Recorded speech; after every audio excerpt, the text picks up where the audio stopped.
What happened to the bottom of your pants? I don't know, dog.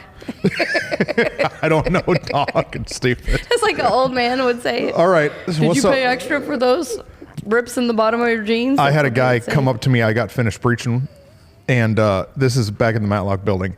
And I had a guy come up to me, and I had a hole in my pants. And he says to me, he says, "Hey, Pastor, is everything okay?" I was like, "Yeah, man." Like, "Yeah, I'm good." And he said, "Hey, is the church like paying you well?" And in my head, I was like, no, but I don't know what my response am I supposed to say? And I was like, "Do you want to give me a raise?" Yeah, I was like, "No, I'm good. Why, man?" He says, "Well, you've got a hole. Like, do you know you have a hole in your pants?" And then he stuck his finger in the hole, not like perverted, but like stuck his finger in the hole. And then he told me he would take me jean shopping, and I was like, "Dude, let's go. Jeans like $100," but he never did it. No. He didn't want to go where you wanted to go jean shopping. He was like, we'll go to Sears. Yeah, go to Sam's. Or take me to Sam's. Oh, man. What's that meme we sent the other day?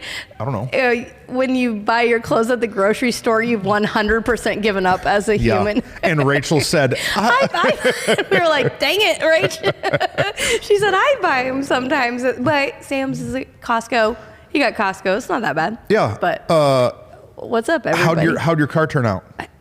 It's good. So if you missed last episode, what are you even doing? We have a celebration. So, well, maybe it's not last episode, but it's been a minute. I don't know, maybe. We're getting our building painted here at church, word. and Whitney and I had a little overspray incident on both of our vehicles. Overspray situation. So Whitney, I have got mine repaired and recovered, and I feel so much.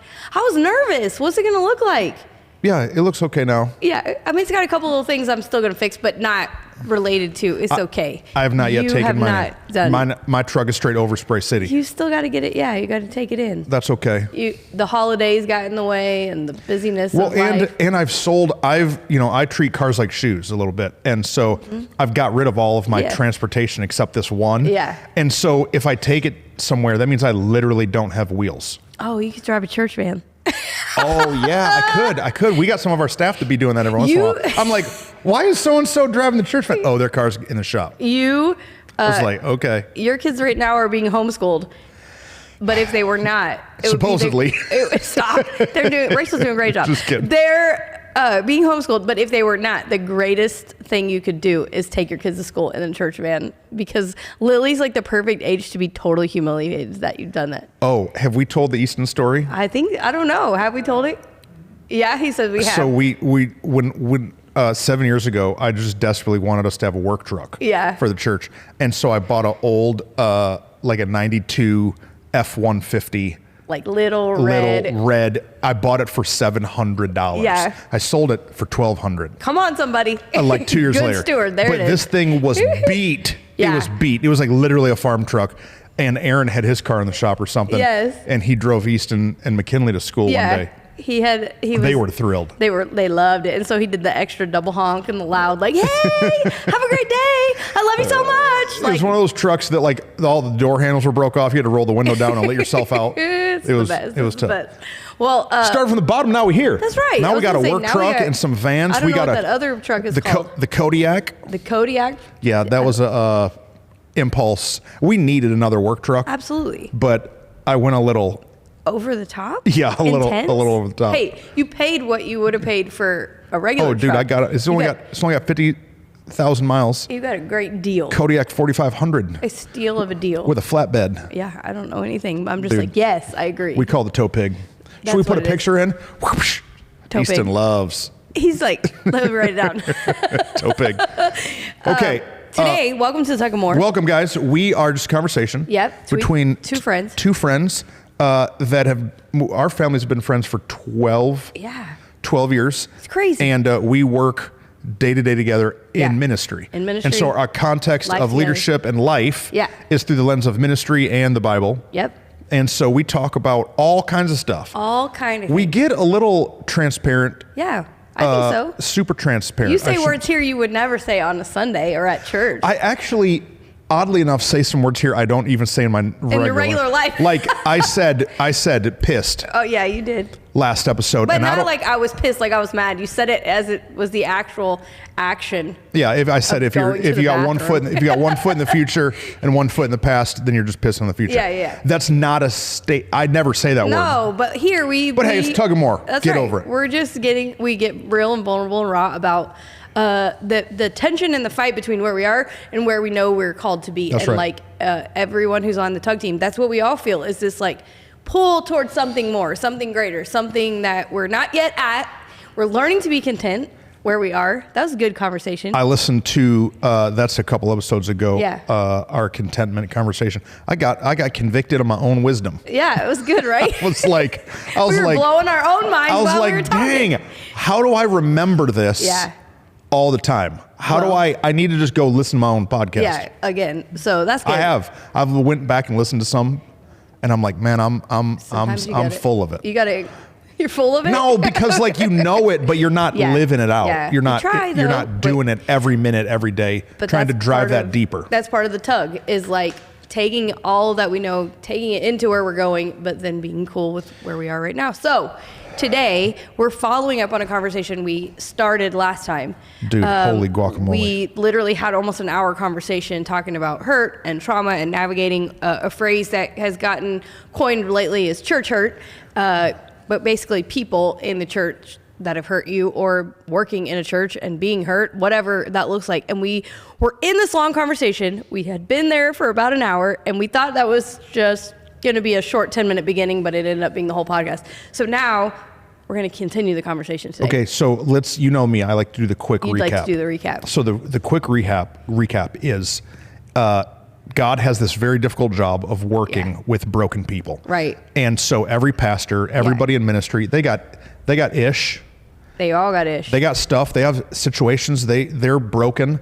And so we think that pastors, other people in leadership in churches shouldn't ever hurt us.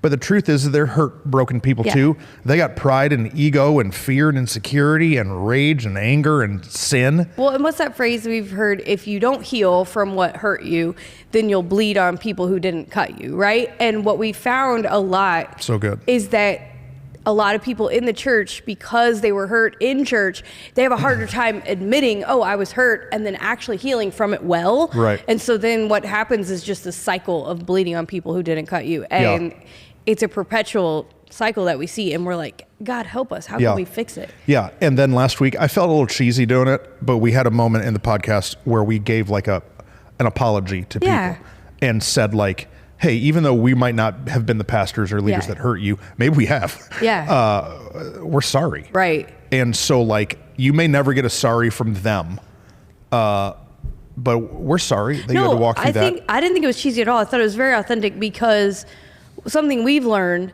is that you do the best you can with what you know when you know it. I see some people trying to get in our building. Oh, it's like you're distracted. I am distracted. Oh, they got in. They must have a key. They're staff. All right. Okay, that's fine. That's allowed. They're not breaking in. So what were we saying? Oh, we've learned that you do the best you can in the season that you can. And sometimes we've had to apologize for like, I did the best I knew how then, and I would not make the same decision today, but I did the best I knew then, and so I'm sorry if I hurt you. Yeah.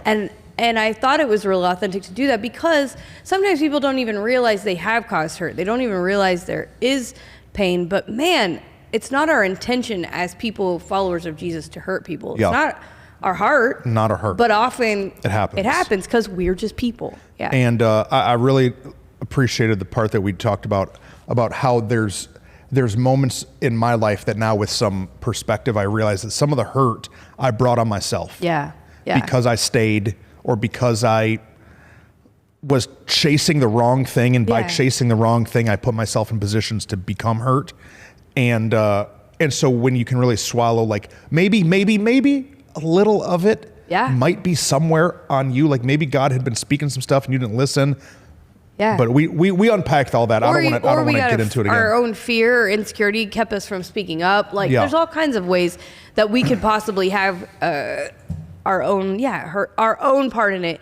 But we talked about what we were going to talk about this time Yeah. is some of our own progression of hurt and pain in church life, in ministry life, in talking through. I think it just helps us being able to be vulnerable, helps other people identify, oh, okay, I need to heal from some of those things. Yeah, I don't want to tell any of these stories. Well, I know, neither do I, but we're gonna. I don't want to tell any of these stories, but we ask you guys to ask questions. Yeah. And when the questions you ask are topics that we don't want to talk about, yeah, we love y'all enough to get into them. Exactly. I think that we've So how had do we do enough it? people asking us about this lately. So let's talk about. Well, and I see it, man. No, right. I see it. I see people on social I'm telling that you, are it's like everywhere right now. used to love God.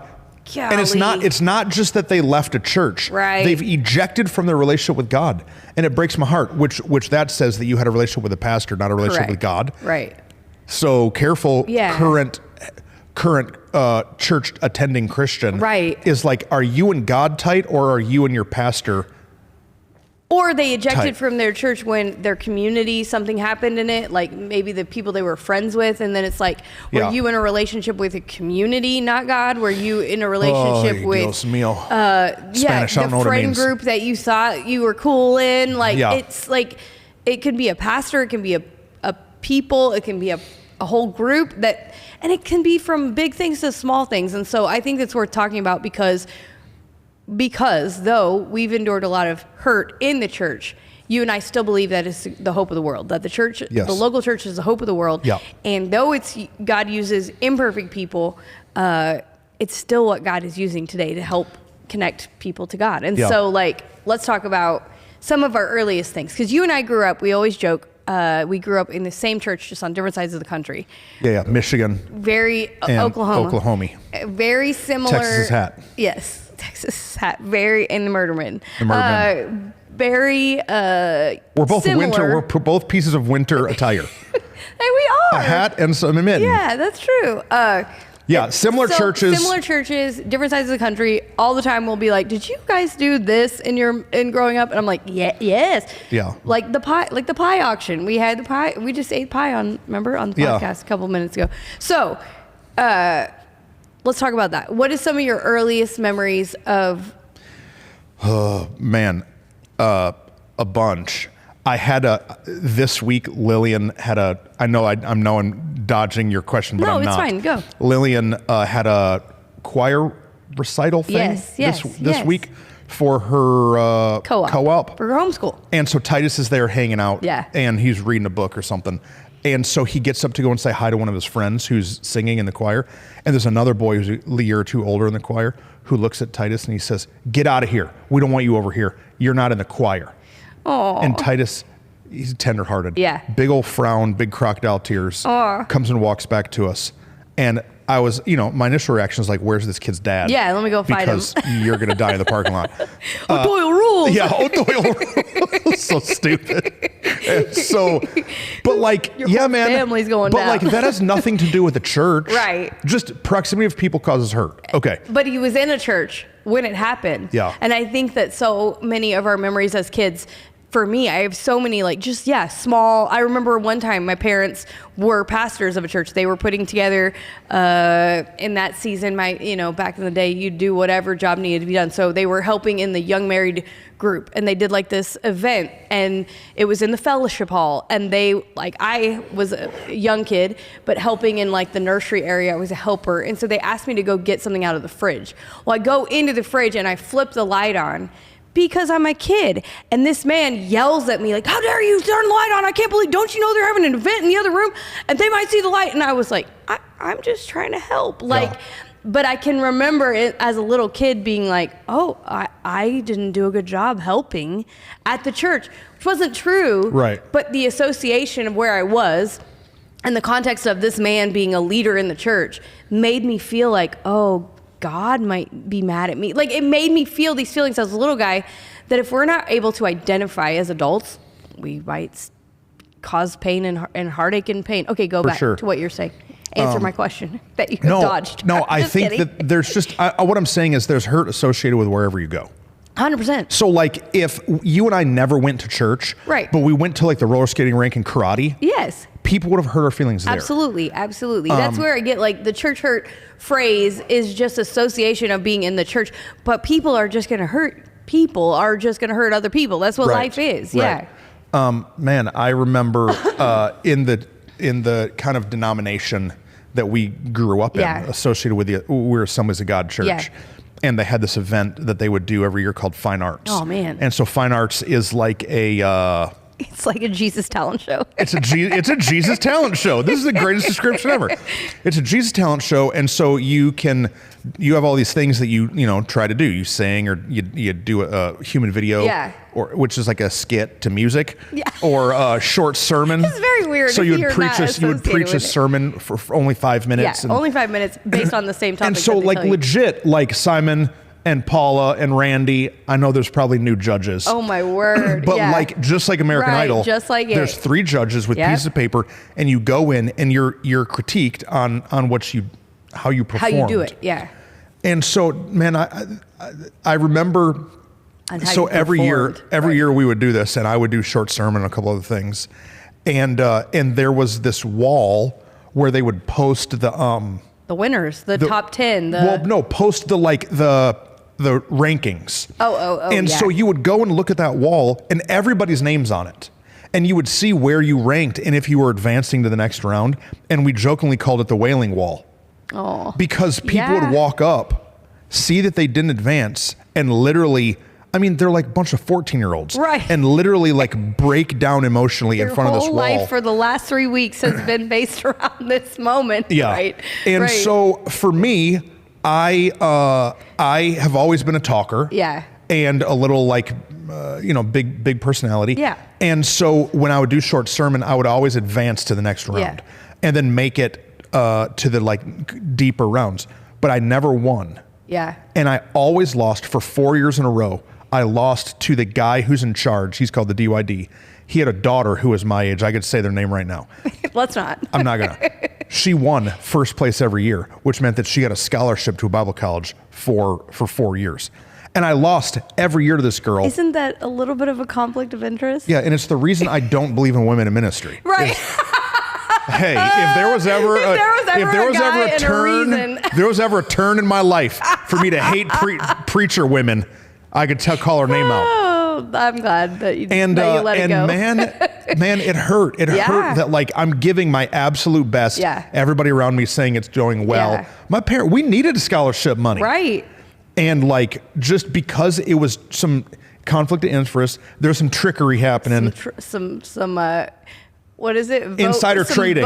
Yeah. They got some hanging chads in the fine arts. Some fraudulent votes. Yeah, and so I remember that making me mad. No, that's golly, man. There's so many. I can remember. We're starting with some light. We're starting with some underhanded softballs I have here. a heavy one that I can remember from a teenage years. I brought a friend to church with me that, man, I've been trying to get her to come with me forever because I knew her story. I knew what she'd been walking through, and I get her to my youth group. Mm-hmm. And this is a heavy one. Is it okay to go this heavy? I know this one. Okay. And I was so excited that she came. Well, they decided to do, it's February. I should have known better. It's dating week. Yeah, it's dating season. I Kissed Dating Goodbye. Yeah. Oh, come on, that book. Don't read it. Don't read it. I think that guy got divorced 3 times. But No, it's trash. Anyway, so I got my friend in the room. Well, then they say, let's break up into girls and guys. And I'm like, okay, this will be good though, right? God, you're going to like use this moment to help talk to her. Cause I knew what she'd been struggling with. She'd been hanging out with a lot of dudes, all the things. And I remember the youth leader saying in this room, and if you're in this room and you've had sex with your boyfriend, shame on you, which we believe that the Bible says that there's no condemnation in Jesus. That's Right. not who Jesus is. He didn't come to put shame on us. He came to take shame off of us. Now, she shouldn't do that. That's not going to be beneficial for her. What she was trying to speak was Right. truth of the fact that will cause hurt and pain and destruction into your life, and it's not the right path that you should take. But what she did in her humanness was come up with the best words she knew how to come up with. Well, and the words that she had probably been told herself when she was 14 and not a youth leader. And I just remember like my friend, I could feel my friend melting next to me. And I remember thinking, oh my gosh, she's never going to feel safe here. Now she's just going to feel condemned here. Yeah. And I hate that is a story that I have in my heart, but it's also part of my story of why we believe the way we do to not put shame on people, because I'm like, that didn't get her any closer to Jesus. No. That didn't help her feel loved and accepted by him. And it just made her feel like garbage. And so, man, I still think about it to this day and get kind of riled up, as you can tell, because I'm like, dang it, why did they say what they said? Now, again, they're just people, what you said, doing their best. But I know it caused damage and I know it caused hurt. And it caused hurt for me, too, as a person bringing my friend to what I thought was going to be a safe place. Yeah. People say hurtful things, one, because maybe that's the only words they have ever heard or the only way they know how to say it. Right? Yeah. Like they don't have any other good tools of how to communicate that idea. Or I had another thought, I'm losing it. Well, you can think of it, keep talking. I don't remember. But yeah, or there's not an oversight of someone that's actually helping, like, let's be clear about how we should talk and not talk. And also, most likely, from her lack of context. She probably never done that. So in her mind, it was something so intense. Go. Or I think that people say hurtful things in a certain way because they do want to belittle somebody. Oh, absolutely. I think that there's a very, like, sometimes it's, what I was trying to say is sometimes it's just, they don't have a better tool, but sometimes they're a prick. Yeah, yeah. Like sometimes they're really a jerk. There's another word who's that really, he doesn't say in real life that he's just said. Who's really, like, they're just mean. Yeah, no, you're right. They're just mean. Yeah. Like the people, okay. Uh-oh. The girls, I don't know if I should say this, so you're gonna have to interrupt me and back me up. Okay, I'll interrupt. The girls growing up who always enforced the dress code were the girls who couldn't wear the clothes. 100%. I'm saying the reason that people are mean is because... Well, again, it's church hurt, but it's people hurt. Right. Because it's the same insecure girls at the lunch table. It's the same insecure girls at the roller rink. It's the same... The guys who told me I was too loud and too wild and too crazy were the ones who were timid and shy and afraid. Yeah, and wished they could be loud and fun and chaotic. Yeah. Chaotic. I like good chaos. Yeah, good chaos. Yeah. There can be a lot of hurt. And so I think we just have to identify, who's saying it. Right. And are we going to allow their voice to have any weight? That's the thing. That's really the thing, is like, are we going to let it affect who we are and who we become? Yeah. Because sadly for my friend, like, she allowed those words to become a part of who she is now as an adult. And I hate it. It makes me sad. But I'm like, good grief. That person, you didn't know that person. You didn't have relational depth with them. And so we have to really allow a filter to come in of who these people are and what we're saying about it. So I remember a quote from, I think it was Arnold Schwarzenegger. It might not be. It might be. Might be Stallone or Bruce Willis. Those are the '80s trifecta. I bet it was Bruce. The trinity of action stars. They said, it doesn't matter what they call you. It only matters what you answer to. Yeah, yeah. It's true. And it's so good. Like, I know people called you names or called you stupid or said something bad about you, or that you didn't have what it took. Okay. But it doesn't matter what they called you. Nope. It only matters what you answer to. And the reason that church hurts sometimes is because we accept their words. I accepted that I was not as good as this other girl preacher. I accepted that I wasn't obedient. Yeah. I accepted I wasn't getting 4.0 and kind of causing problems. So then we do that when we're young. Then when we get older, it follows us. You had any names you accepted? Oh, God. So, I'm gonna tell mine, and it sucks. Okay, so my leader, I think, was trying to do like a team development, like trust volley, team building exercise. Yeah. And so what the idea was, and the team already had a very much teasing, sarcastic mockery vibe. Mockery is the word. And so what we're gonna do is we're going to make a nickname for everybody. And this nickname was going to represent who the person was. Yeah. And so we would send the person out of the room, and then everybody else would like brainstorm attributes about this person. I didn't know that you were out of the room. That makes it worse in my mind. Yeah. But when you're already around people that are kind of always looking for a dig. Yeah. Always looking for like a joke. That turns ugly real fast. Quick. Yeah. And so I remember we did it for a couple other people, and we would say like the godly and, like the nice things. But Holy. then would also throw in all of these like little, Yeah. like late, loud, bossy, right. like whatever Yeah. the things were. And so I remember coming back in the room to see my name that they picked for me. And the name that was selected for me that then I got called a bunch was Big Ask Toro. Now, you didn't cuss in that second word. No, but Big it sounds a little bit Ask like you did. Ask. Toro. Yeah. But Right, but the implication was what it was. But you think that I swore because... The implication is that you did. Right. And so, like, in the moment, you laugh about it. Yeah. Because I get it. I do ask big. Yeah. That's why You're a big asker. That's why we're now called More Church. It's because I'm the big ask guy. Yeah. And then Toro is It's why we have the toe pig that you got. So we have the toe pig for a great deal, right? Yeah. And so the Toro is like a bull. Yeah. Who just runs stuff over. Right. And that's like in the picture of who Truston is, that is a 5% picture of 100%. Of my personality. That is a piece of you that leaves out all kinds of pieces of you that are incredible of who you are. But if you become Big Ass Toro, then that caricature, which we've talked about before, that exaggeration of just one part of your personality, it can start to feel like, oh, is this who I am? Oh, is this all people see me as? Yeah.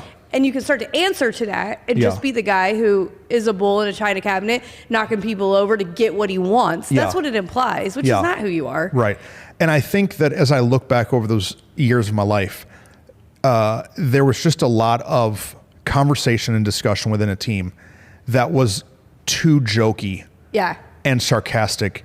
And when you're unwilling to say confrontational words directly to a person, then you say them passive aggressively. Right. And so we jokingly say that here at More Church, we're directly aggressive. Meaning like, well, you're loving if there's an issue, if there's an issue, we're going to just say it to you. I told something to one of our staff guys who I love this week. I said, hey man, can I talk to you about something? I said it real fast. Here's the area that you need to focus on and work on. I love you. Hugged. Right. So there's no reason for me now to dance around that idea for 6 months. Right. Saying a bunch of passively aggressive things. Or saying a bunch of stuff to other people, which is even worse that are just and even more hurtful. That are just going to cause hurt. Absolutely. And so I think for me, I had this caricature drawn about me, to me, that I never knew was real. I, being from Michigan, have a couple words that I say wrong in a Southern context. Yeah. Like the way that we say, I'm putting new shingles on the roof.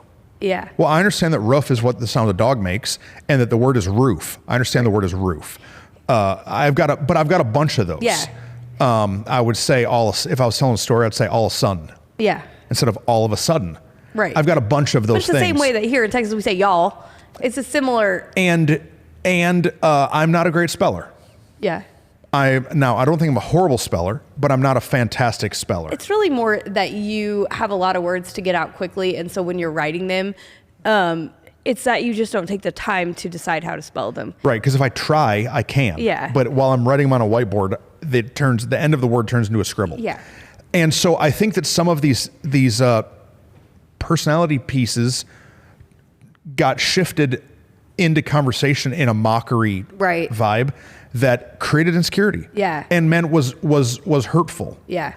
Now, I've got to admit that I was a part of it to other people. Right. Oh, right. We talked about it. That sometimes the hurt that we are caused is also we are part of it because we allow ourselves to be in it and don't speak up and say, hey, this isn't cool. Right. Oh, I'm getting stabbed. Okay, let me get my knife out and start stabbing. Yeah. You start bleeding on other people. Yeah. And so I started, I did the same thing. Yeah. But it was because I was a kid and wasn't aware of, this is really hurting me. This is really changing how I view myself. Right. And I'm hurting other people in the process. Yeah. And I think that we did a conference somewhere not too long ago that me and you were tag team preaching something. Yeah. And we said a statement about how sarcasm is a form of weakness. It's just a weak form of communication. Yeah. And I said some real extreme sentence, like anyone who is sarcastic is just a weak person. Or, I got a lot of messages later. People were like, "Oh, I had a whole table of a church staff come up to me, And the pastor was like, can you talk to us more about that? Yeah. And so me and you just dropped some ideas on them. And we got an email from them later that said that it changed the whole culture of their church when they decided we're going to stop being sarcastic. Which is incredible because you let these small little things drip and it can cause massive hurt. Right. And so like in that, like, again, sometimes it's people want to be punks. Sometimes it's just all they know. Yeah. So whether it was, oh, I saw this team building exercise, or whether it was, I want to call out some things that I don't want to directly be directly aggressive about. Yeah. Whatever it is, that caused pain. Right. It caused hurt, not just to you, but to everyone else. I can only imagine the feeling of being out in the hallway while people are making a nickname for you. And like for me... And knowing that the people aren't trusted. Right. No, right. Their perspective of and then you have to come back in the room and smile while you receive this nickname. And for me, like, for me and Nick, I've had nicknames where I didn't even know they were my nicknames. And that's painful too. So you've got to walk in and smile while going, oh, this is the nickname you've given me? Awesome. The context of the team we have nowadays, that would not be the way it would go. Just because there's such an honor culture and like love for each other, it'd be like, I don't know what it would be, something more kind and generous. But for me, finding out about nicknames, you know, you get that feeling like somebody's talking about you behind your back, but you don't actually know. Yeah. And like we talked about it ahead of time and you're like, are you really going to talk about this? Yeah, I start to get in my head a little bit because, you know, people that were in my life in that season are still watching. Yeah. No, I know. You know, and so it gets in my head a little bit, but I would rather push through that for the many people who are in cultures like that and who have received hurt. Absolutely. Because the fact of the matter is, again, they're just people. Yeah. And so like we've walked through forgiveness. I'm not mad at anybody about it. You're not mad about it anymore, really. No, I'm not mad.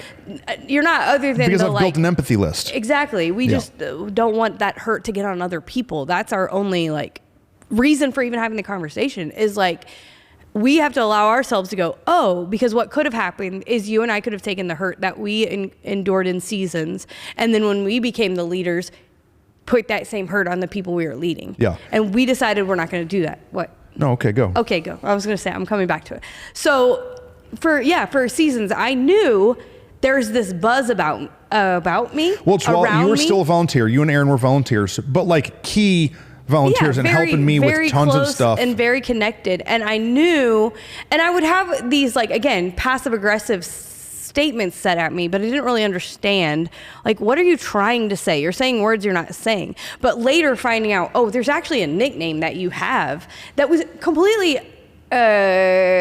well, one, it's super derogatory, but two, it's not at all who I am. Right. And so, you got stressed for me to say it, but I'm just going to say it. So the name was Boobs McGee, which is a like super not kind word, but it implies, oh, she's a pretty girl who is just a pretty girl. That's essentially what it implies. Right, who probably is ditzy and probably dresses a little inappropriately, which I still disagree with, but whatever. That's fine. And is like a dig at like, wait, I think you're just find me attractive and you don't know how to deal with that. So you're going to call me a name rather than deal with your own impure hearts and minds and thoughts. Anyway. Right. And so when I found out about it, it made that there were guys in the there church. Were actual men in the church, grown men in now, leadership. This is a decade ago. A long time ago. So like whatever, it doesn't matter. But it made so much sense. Oh, now I have an answer to this feeling I've had. Well, because I didn't understand what was being projected about me. But then was hurtful in the like, oh, then you don't know me at all. Right. And because you built this name for me, you're keeping other people from getting to know me too, because there's just a persona of who they think that I am. But you got to tell the Hawaiian Falls story. Oh, okay. Because I'm saying that helps. the reason helps the context. The reason that there was that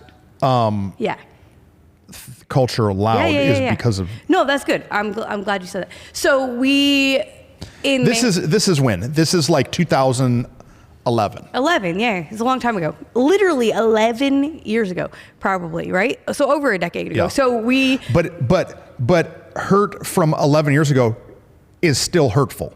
It's still hurtful. That's why we're talking about it. And if we weren't, again, what you said earlier, like if I wasn't willing to process that and let it go, then it would be very easy for this next generation. Do you know how beautiful the young girls that work on our team are?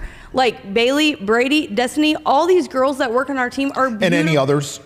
And any others names I didn't say, but they're like the young, up and coming ones on staff that are like, they're in their 20s. They're incredible. And like, I have a choice to be an insecure woman to say rude things or to be like, I'm so glad that we have beautiful women on our team. That's the heart of our house. Anyway, so Hawaiian Falls is like a water park in the area. Park.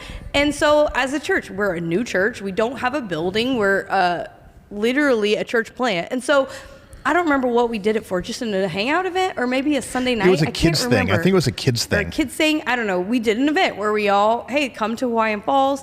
And I grew up in the church. I grew up in an AG church, so I know, hey, but again, there's one difference, I guess. I grew up where it was like you just have to wear one-piece swimsuits. That's the rule if you're a girl. It doesn't make a whole lot of sense because dudes only have to wear shorts. They never have any rules, but girls have all these rules, right? But in the context of where we were, I guess they had even more rules I didn't even know about. But I knew, okay, I'm going to show up in a one-piece. But then these other women... these other moms or people who that just came to our church, like they don't have that context, and I didn't think about it like I should warn them. But I remember walking up on a group of people and a couple of dudes like looking at me in this way that was so ogling, what's the word? Ogling? Yeah. They're ogling like I'm a piece of meat, like I'm not a person, but a product. But these are pastors. Yeah. And I was so like, whoa, what is happening? There's clearly a vibe that is not healthy here. Well, and I remember Rachel talking to me about this, and like the other women were in shorts and tank tops, and I was like, "Oh, is that a thing that we're supposed to do? Like, this is weird." So we have new ladies who are coming in two-piece regular swimsuits. Just met Jesus 5 minutes ago, so they're showing up in those kind of swimsuits. And then we've got all these other people in shorts and t-shirts, tank tops and t-shirts. And I remember one of the new ladies saying to me, "Why didn't you tell me?" And I was like, "What?" And she's like, "Why didn't you tell me how I was supposed to dress to this church thing?"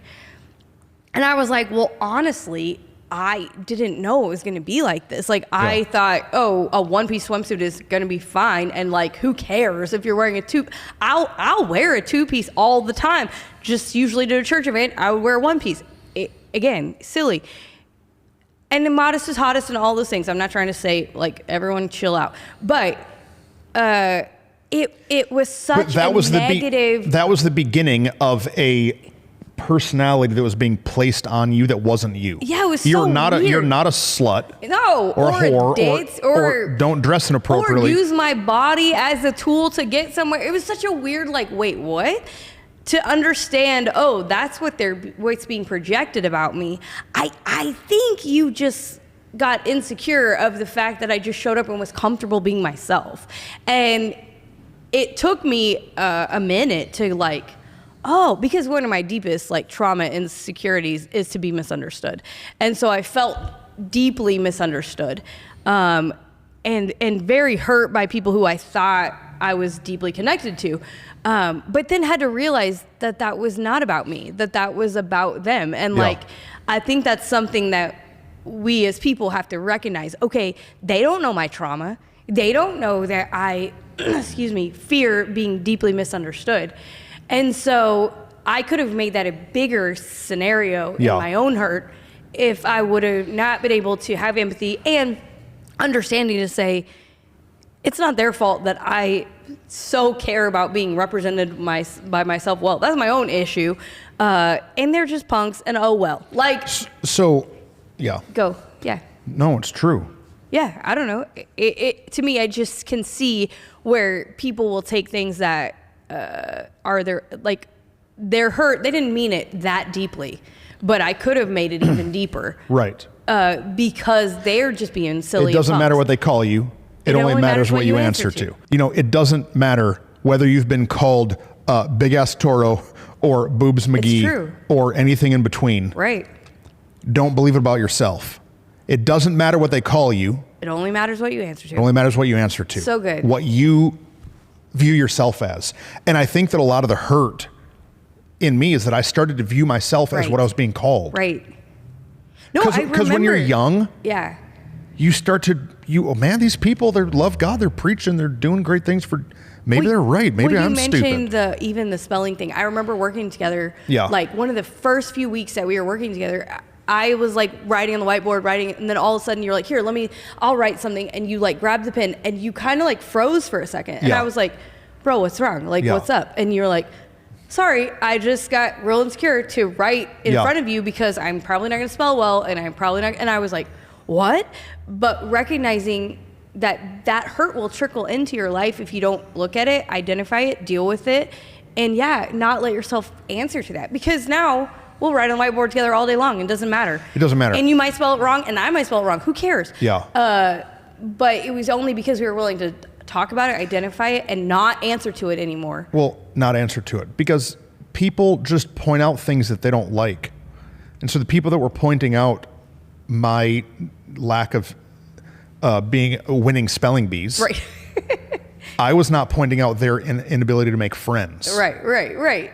No, it's true. So like, what would I rather be able to do in life? Yeah. Spell or make friends? Yeah. Well, I'd rather be able to make friends. No, and I think that these are not just isolated incidences. There's hurt anywhere when you're dealing with people, especially when insecurity, pride, creep in. Yeah. Not long ago, we were on a trip with some people, and like the vibe of the trip was just like very cutting and backbiting. Remember? And we were like, I start to get so nervous telling these stories. I'm not saying the name of where we were or who we were with. Yeah. But I remember like there were a couple moments where some things even happened where it could have looked like you made like a flaw and like looked stupid, but instead you rolled with it because you didn't care and you knew it wasn't your mistake. No, I'll tell a story. Okay. So I'm up. He said, I'll tell the story. Tell it. We're at like a missions conference that we're speaking at. And so I'm up. Yeah, there's already this weird, like competitive. It's weird. Like machismo, masculine flex off thing. Yeah. And I feel myself being pulled back into it while we're there. Right. And so I get up to preach, and I'm killing it. No, it's great. Like, you know when you're killing it. You know, I'm saying. When you're doing good. Right. I've unpacked the sugar stick. I've brought a sermon that I know is a banger. I'm killing this. You're super comfortable in the room. It's a great room with people. The people are responding. I'm killing it. And so we get to a point, and I have something in my notes, and it comes up on the screen behind me, and it's like epically spelled wrong. Super spelled wrong. Like got Z's in the middle of the word. Yeah. Don't have like it's a typo. Yeah. Not a spelling error. Right. And so I had sent my notes to somebody else's office, and then their office put it in, and then sent it across the ocean. But I'm like a subject matter expert in Truston Baptist spell typos. Like I know you, and I know if you're going to spell a word wrong, I know which ones they are. And I was like, these are not his error. Like well, it was only one thing, and whoever put the notes in, they just put it in wrong. They janked it up. And the couple of, not everybody, but a couple of their guys in the room started laughing. Like so distractingly. So much from the message in a mockery. It was so. But do you know why people laugh that hard when you make a mistake? Because you're making them feel small. Yeah. Well, they're making themselves feel small. No, but I'm saying I'm never going to forget that moment for my whole life. Because I'm up preaching this sermon and I'm banging nails. Yeah. Yeah. And these other guys had already preached. Yeah. And they're sitting there feeling small. Which is so weird. And then they see the door open. They see a gap in my armor, and they see a window of opportunity to start mocking. Yeah. I guess that's exactly what it is. And it shook me for 3 seconds. Yeah, I was going to say 5 seconds at top. It shook me for a few seconds. And then all of this in my head is unpacking. Big Ask Toro, the spelling, all of this is unpacking in my head in real time. And I realize, this is just a distraction. Yeah, this is just another Big Ask Toro moment. Yeah. Because that's what's so sad and funny is that like in our life and in our context, we make a we make a public decision constantly to cheer each other on in life. Like, your win is my win is your win. Yeah. And like, you'll give me gold all the time for things when I'm speaking, and I'll give you wisdom about things all the time. And it's not I gave him that, or I gave her that. We're just like, yes, good job. And it was so contrary to the culture that we fight really hard to have. Yeah. That it so like was rattling to me, and the like, are you kidding me right now? And that's literally what I said out loud. Yeah. It was like, are you kidding me right now? Because I'm like, we have missed the point of why we are here and what we are doing. Yeah. If we're going to start making jokes about typos instead of, but you rolled with it. You literally handled it. You called it out on the stage, said, oh, sorry. You owned it, even though it wasn't your typo, because that's who you are. And what was so great about it is that it actually made you legendary rather than the small that they were trying to make you, because what you answered to was not what they called you in the moment. What you answered to in the moment was who you are. Yeah. And I was like, yes, like, good, because what you said, that competitive nature can start to pull you back in. Mm-hmm. But there are always these moments of decision where we have the opportunity to say, am I going to be hurt by this? Yeah. Or am I going to step into all of the more that I know who I am? And in that moment, you were like, nope, this is who I am. Right. I'm not letting this hurt me. It's not going to get on me. And that is a huge piece of the church hurt. People hurt. People are going to hurt us. Yeah. But we have a decision to make. And the sooner we can make it, and the real-time moments we can make it, it's literally legendary. Yeah. Because you'll remember it for the way you'll remember it. But we, Aaron and Rachel and I, will remember it for like, that's my friend. Oh, yeah. Because of the way you handled it in the moment, that we were like, yeah, shut up. But the only way to... So what we're really talking about a lot here is caricatures that get drawn of us. Like perspectives or words that people want to put on us. And the only way to defeat those is to identify that they hurt. Yeah. Like, okay, so-and-so said this, so-and-so said that. They're painting this fake picture of who I am. When you identify what it is, and then you can distance yourself from it, but that happens through real conversation. Absolutely. Through talking with friends, talking to the community. Like, hey, is this true? Am I stupid? Am I a slut? Right. Am I only a mule who carries things? Is this really who I am? Oh, no, it's not. Oh, and you're this, you're this, you're this. You need somebody else to write on your whiteboard who you really are. That's right. And when people that actually love you will fill your whiteboard with who you are, come on, then you can listen to that name instead of the other name. So good. And the hurt, it goes away, and you just start to have empathy for the people that treat you that way. I think something we've learned is we identify that the thing that they've called out, pointed out, is actually trying to deter from the gold, the gift of who we actually are. Yeah. You being a bold leader who's determined and unafraid to say all the words and ask for things, but also speak hard things. That's the crux of who you are. And my willingness to just be myself wherever I am, and to not let it be like, oh, she has to carry herself this way and take herself super seriously, but just have fun is a huge piece of who I am. And so, like, it's just trying to steal that. Yeah. But sometimes it's not caricatures. Let's talk about a couple of stories of things that are actual just deep hurt. What'd you say? We're at 52. We're at 52 minutes? I told you it might be 3 episodes. But I think these are not that long, but I think it's important to identify, because we know some people, even on our team, who have been in cultures where it wasn't necessarily a character, but literally they had like walls of shame. Oh no, we've got a guy on our staff who the church that he was at previously, literally like in the green room, had a wall of shame. And if you made a mistake and you played the wrong note while you're on the worship team or forgot lyric or whatever, they would write your name down and like how you screwed up. Like as a memory to like, don't do that again. Like, wait, what? And so a fear tactic? I'm like, that's super hurtful and super, No, so he invited another guy to come in and be a part of a team with him. And the keyboard broke. What happened? The cord broke. We do Cinnamon Tarot every week, so our cords don't just live in walls. Right. They're getting ran over and crap. And so... twisted up and all the things. And so like the keyboard mid-service like quit working. Yeah. And so he kind of like freaked out for a second but in his head he thought, I'm about to never be invited back to this church. Right. They're going to never let me be on the worship team. I'm just so sad realizing who that even is, and like now how great. Connected he is, and how part of like but I'm saying, that I would be so devastated. But that residue, simple, it gets on us. That performance-y residue. Yeah, you said that at the very beginning about fine arts, that you're judged on the performance. Yeah. And I think that can be a place in the church where we feel super hurt because we feel like it's not supposed to be about our performance, right? It's about our heart for God.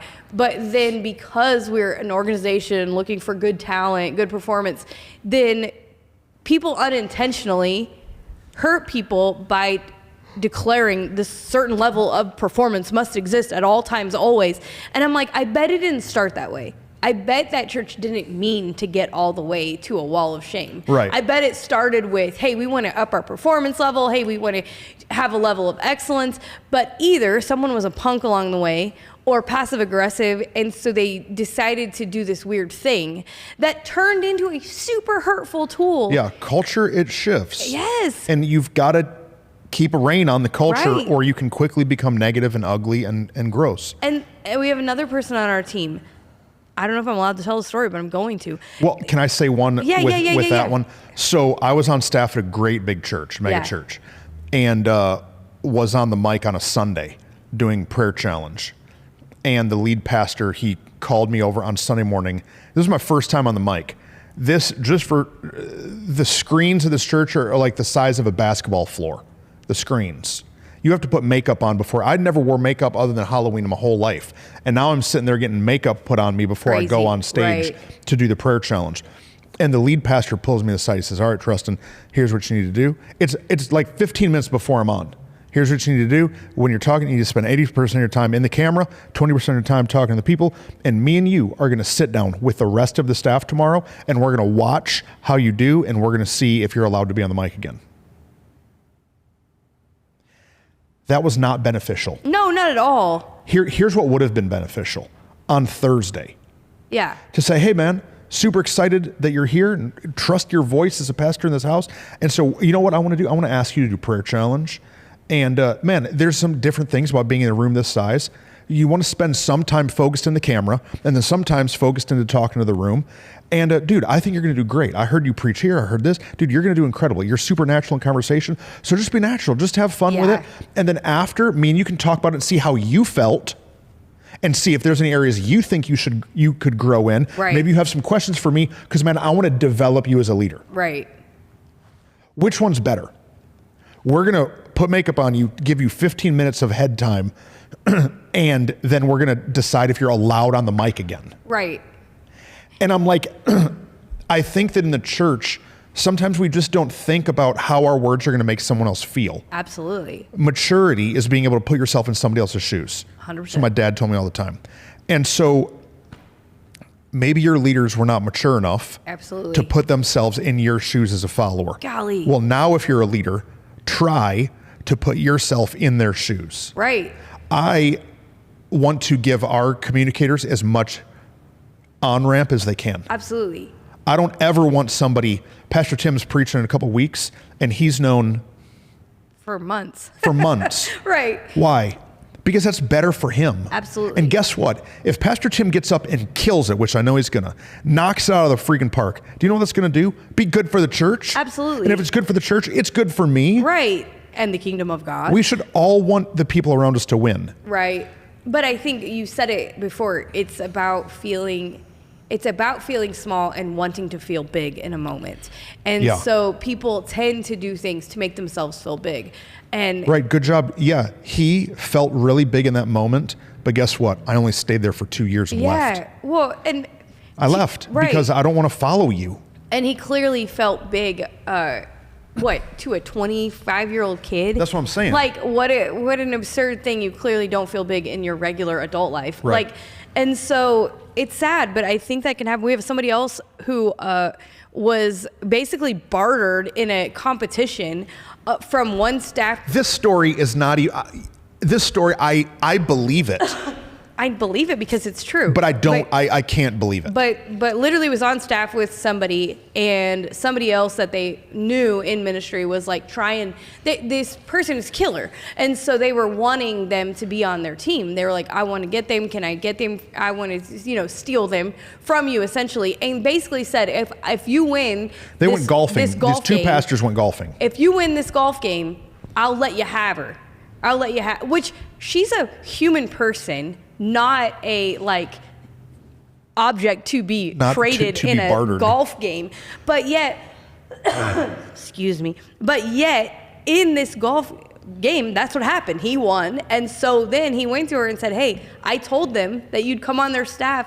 And because she has a heart of gold, she went. So you're fired. You're fired, and transitioning this pastor from me will hire to you. this other church. And what a jacked situation. But I can't even, as you tell, our listeners right now aren't going to believe you. Yeah. Because it's ridiculous. It's absolutely silly. But it's the kind of hurt that people endure sometimes. But I feel like in that moment, it was not intentional. I bet if you went and asked that pastor, oh no, they regret the decision they made. It wasn't intentional. They regret how it went down. But in that moment, they just probably felt proud that this other person really wanted this person on their team, and then wanted to feel big in the moment, and so thought, okay, well then if you win, you can have him because I'm big enough to be able to do that. What really it meant is that deep inside they felt insecure. When we build the empathy list, it's easy to probably feel or to identify. They probably felt insecure in the moment and thought, hey, I'm doing a good job. This person thinks I'm awesome. But unintentionally hurt someone else in the process. Yeah. They were just trying to make themselves feel, big and mighty and powerful.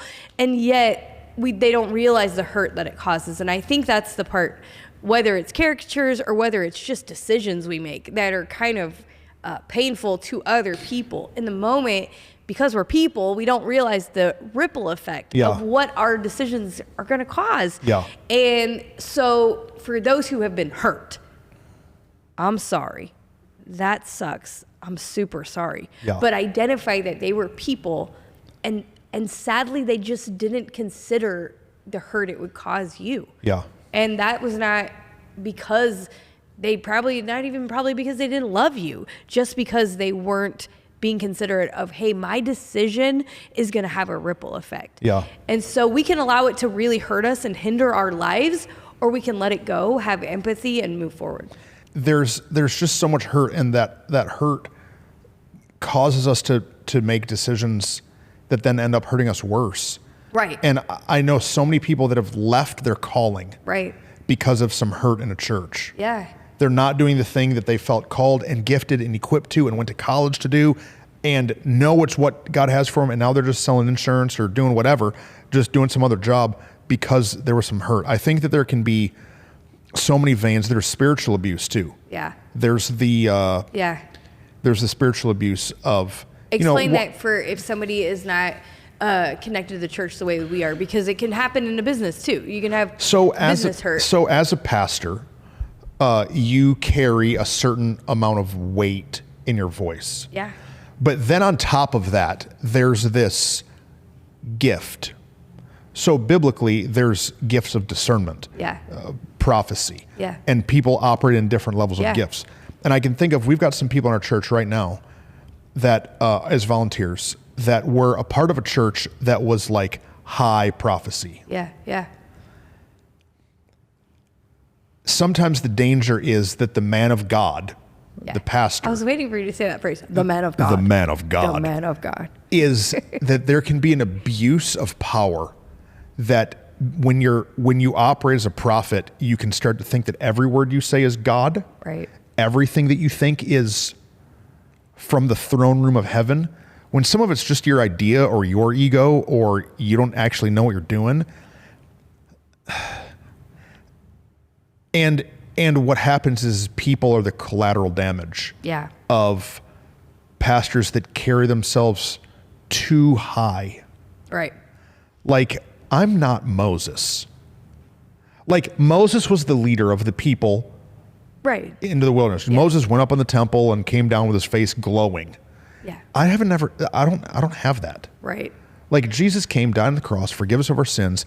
All of us are filled with the same Spirit. Right. So, like, I don't have I don't have more of Jesus than somebody else. Well, it's what you're saying is the man of God is like, we're all men and women of God. Right. Like what you said, the same spirit that raised Christ from the dead. That's what the Bible tells us. Lives in me, lives in you, lives in anyone who's asked Jesus to be their Lord and Savior.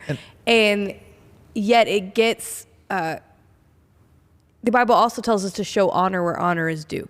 And there's honor that we should give to those who are leading us in the way and the truth of God's word in that church biblical context. But yet it can get real messy when we start to demand the honor and expect the honor. And instead of being humble, we become prideful, and that's a mess. And speak to people down.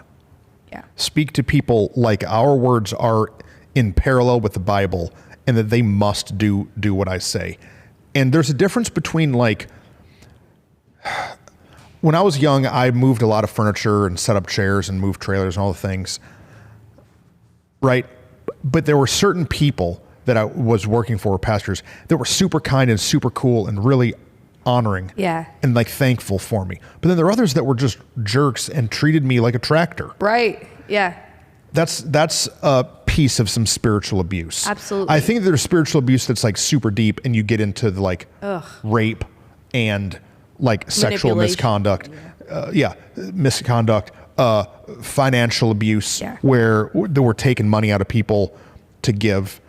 No, yeah. But I think there can be, I mean, we've known people who were essentially volunteer slaves to the ministry. Oh, this is what I forgot. They're volunteer slaves to the ministry that they're not getting paid. This is not their job, but because of their reverence for these people, and then because these people have allowed it and kind of demanded it, they find themselves in these kind of manipulated and abused situations where, keep going. Say what you're going to say. We had let another church use our Matlock building, our facility, because they were in construction zone or something. I don't remember. They needed our building for something, for prayer night or whatever. And it was raining.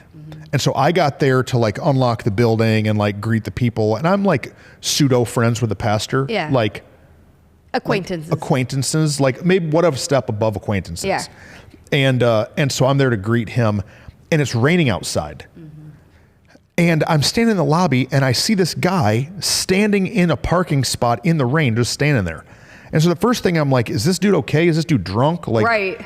It's raining. This man's just standing at attention in a suit in the parking lot. And so I go and ask somebody, it's like, hey, what's going on? Like, we have an umbrella. Yeah. And they're like, oh, he's saving that parking spot for pastor. Like, okay, we have cones. Would you like a plastic orange device instead of a human man? There's also no one else in the parking lot. And so this guy, I mean, I'm telling you, he stands out there for 20 minutes. Yeah. And the pastor pulls up in a Bentley. Right. They're borrowing our building.